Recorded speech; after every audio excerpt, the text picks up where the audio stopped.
Bien, y ya estamos de regreso en Enfoque Matinal. Nos acompaña el portavoz de la Cumbre Mundial de Política, creador de campañas ganadoras en México con el presidente Felipe Calderón, de Haití con Michel Martelly, de Guatemala con Otto Pérez Molina y de Colombia recientemente con Santos. Él es el estratega con mayor repercusión de la cumbre y uno de los consultores más influyentes del mundo. Máster en Business Administration, MBA, por el Instituto de Empresa en España, embajador itinerante en Haití, responsable de inversiones internacionales y condecorado con la Orden Especial al Mérito Civil concedida por la Monarquía de España a propuesta del gobierno de España en el año 2012. Un experto cuando hablamos de política mundial y sobre todo en las estrategias políticas a la hora de asumir una gestión gubernamental. Sí. Es la verdad un verdadero entendido de esta materia que se respira en el pueblo dominicano. Sea usted muy bienvenido al señor Antonio Solá. Muchas gracias, muy buenos días, es un placer estar aquí con ustedes acompañando a todos. Antes de que hablemos de toda esta cumbre, Antonio, vamos a hablar un poco de este proceso para preparar candidatos. Tú has vivido una experiencia, conoces muy bien Latinoamérica. Conoces, bueno, estuviste en Haití trabajando al candidato actual presidente haitiano, Michel Martelly. El tema de la política aquí se manejan muchos datos y se impone y se dice, y la gente te dice, el dinero se impone a la condición de la gente para lograr el voto a favor de un candidato. ¿Es el dinero tan importante, Antonio? El dinero en una campaña electoral siempre es importante porque es muy costoso tener la capacidad como campaña electoral de hacer publicidad en radio y televisión o en prensa escrita, de tener todos los eventos que hay que hacer en una campaña, de elaborar con los equipos de trabajo una propuesta, etcétera. O sea, sí es importante el dinero, pero ¿es lo más importante para que un candidato gane la elección? No, no es lo más importante. De hecho, hay muchos ejemplos en América Latina en donde los candidatos o diferentes candidatos que no tienen tantos recursos para hacer una campaña electoral terminan ganando. En México, con una nueva ley electoral que permite candidatos independientes, sí. Muy recientemente ha habido candidatos de la ciudadanía totalmente independientes que casi sin dinero y con un acceso bastante importante e interesante a las redes sociales han terminado ganando su campaña. O sea que cada día el dinero es menos importante, entre comillas, y más importante cobra valor el tener una causa específica por la cual uno quiere ser un representante del pueblo en las instituciones políticas de gobierno. Bueno, es importante destacar en ese sentido también que cuando hablamos de una campaña exitosa a nivel político, uno se imagina de que ese candidato al que se le está realizando esta campaña ganará estas elecciones. Sin embargo, también hay un factor que conversábamos incluso detrás de cámaras muy importante en pueblos como el dominicano, en donde hay una coyuntura muy cimentada de clientelismo. Las personas que de alguna manera no valoran lo que significa votar, lo que significa el derecho pleno de la democracia y venden su voto a veces hasta por una funda de arroz. Entonces, cuando no hay un verdadero valor sobre lo que representa el voto y la democracia, ¿cómo podríamos considerar una campaña exitosa en países que aún tienen muy arraigado esta forma de pensar?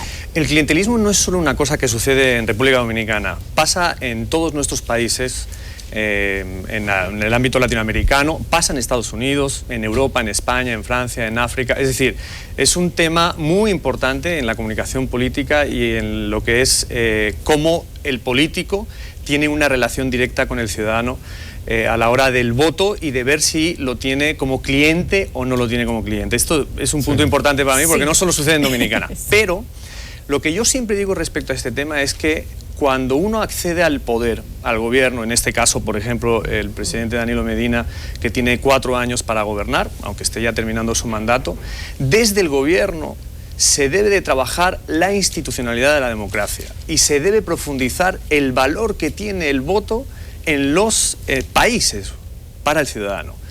Y yo siempre digo, por otro lado, que toma lo que te dan. Si te dan una funda de arroz, tómala. Si te dan un paquete de café, tómalo. Pero vota por quien tú quieras. Porque llegado el momento tú estás en el cuarto oscuro, lo que se llama el cuarto oscuro, y tú tienes la libertad y el derecho sagrado y secreto de votar por quien tú quieres. Si el político en campaña te quiso dar algo y no es delito, tómalo. Pero finalmente realmente a la hora de votar, vota por quien tú quieras. Antonio, en el caso nuestro, y te voy a tocar mucho el caso nuestro, y más que está en República Dominicana, porque es que vamos a un proceso bastante particular. Y ahora que se ha aprobado una reelección que no estaba en el escenario, se han dado situaciones que no se habían calculado hace 3 meses, y más que vamos a una elección donde más de 4.200 cargos se van a estar, no solamente el presidente de la República, sino ya todos los cargos congresuales, municipales también se van a estar dando. ¿Cómo marcar la diferencia? ¿Cómo hacer de esto candidatos alternativos que hay en partidos nuevos que están saliendo también? ¿Cómo ayudarlos a marcar la diferencia dentro de un proceso tan amplio que se va a dar? Lo más importante, yo pienso, para un candidato que se presenta nuevo o no nuevo, Sí. la elección quiere decir que tiene trayectoria en Sí. en la vida política, o que es un ciudadano que se presenta de nuevas a una elección, es entender por sí mismo cuál es la causa fundamental por la que se presenta a esas elecciones. O sea, en realidad, ¿qué es lo que quiere lograr llegando a un cargo político, ¿no? Él. Sí, muchos ciudadanos a lo mejor piensan, bueno, lo que querrá es tener dinero, la corrupción. Ese es el mal que hoy arrastra la política en muchos de nuestros países, también en República Dominicana. Pero el candidato debe entender cuál es su causa fundamental para poder explicarle al ciudadano qué es lo que quiere hacer. ¿Qué es lo que quiere hacer por ese ciudadano para que pueda vivir mejor? Que es el objetivo final de la política. Pero ¿y cómo lo hace un estratega si ese aspirante a la presidencia no tiene un programa de gobierno, que es lo que sucede con una frecuencia asombrosa en nuestro país? Lo que pasa es que, lo hace? tristemente, los programas de gobierno no son importantes en las campañas electorales. Y esto lo digo yo, que me dedico a esto. ¿Y cómo plantea entonces lo que va a ¿Qué es hacer? lo importante? Lo importante son muy poquitas cosas al final. Por ejemplo, déjeme contarle el detalle de la campaña de Colombia a Juan Manuel Santos. Al final se planteó un dilema electoral en la recta final de la campaña, en donde Juan Manuel Santos representaba la paz y el candidato opositor, Óscar Iván Zuluaga, representaba la guerra. Y la gente escogió paz o guerra. En realidad no se discutieron los programas de gobierno. Evidentemente debes de tener un programa de gobierno. No estoy diciendo que no lo tengas, por supuesto, lo debes de tener.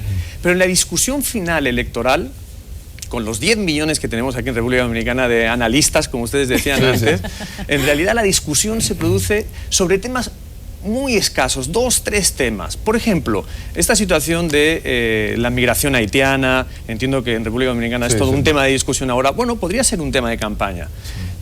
A nivel presidencial me refiero, ¿no? Si uno se presenta como diputado por un distrito, habrá que ver cuál es el problema que hay en el distrito. Pero son muy pocas cosas las que se discuten al final. El voto es altamente emocional. El componente del voto tiene un 80, un 85% de composición puramente sentimental, de sentimientos. ¿Usted por qué votó por este candidato? Porque me cayó bien. Hay empatía. Hay empatía, hay una cierta cercanía, lo que dice tiene sentido para mí, y eso es francamente muy importante. Aquí en República Dominicana, históricamente y ahora en la actualidad, ha habido políticos, algunos de ellos que han llegado a ser presidentes, que han tenido una gran capacidad de comunicación, una gran capacidad de expresar esa cercanía con el pueblo. Y eso, en muchas ocasiones, pesa más que tener un buen programa de gobierno. Bueno, esa es la verdad. Hablabas del caso de Juan Manuel Santos, de la paz y la guerra.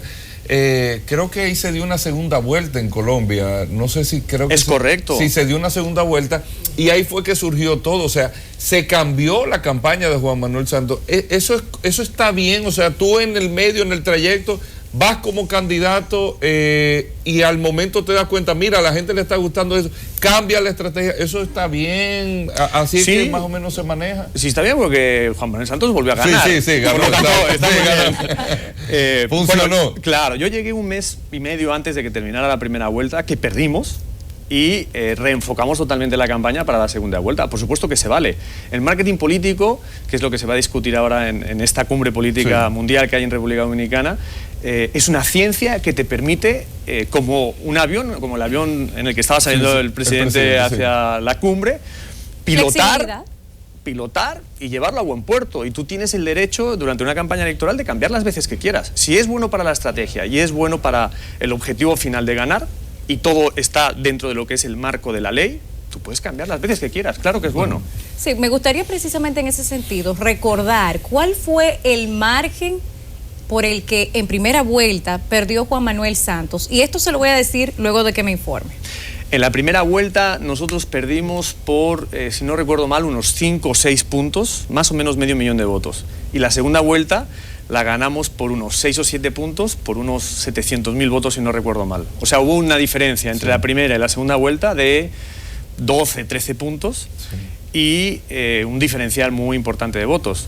Entre la primera vuelta y la segunda vuelta había nada más 3 semanas de campaña electoral, muy poco tiempo. Y eso quiere decir precisamente, hay un viejo adagio que se usa mucho aquí en nuestro país que dice que no se debe de cambiar de caballo cuando se está cruzando el río. O sea, de acuerdo a lo que son las estrategias, se hace un planteamiento lo más certero posible, pero si a mitad de camino hay algo que debe de ser movido, pues evidentemente que se utiliza toda la fuerza en ese sentido y ahí vemos cambios. O sea que puede haber hasta por un ínfimo porcentaje un cambio de estrategia que puede lograr los objetivos. Pero quiero hablar del caso de Guatemala. En ese sentido, usted que trabajó la campaña con Otto Pérez Molina y logró la presidencia de este país, ahora se ve envuelto en diferentes escándalos de corrupción.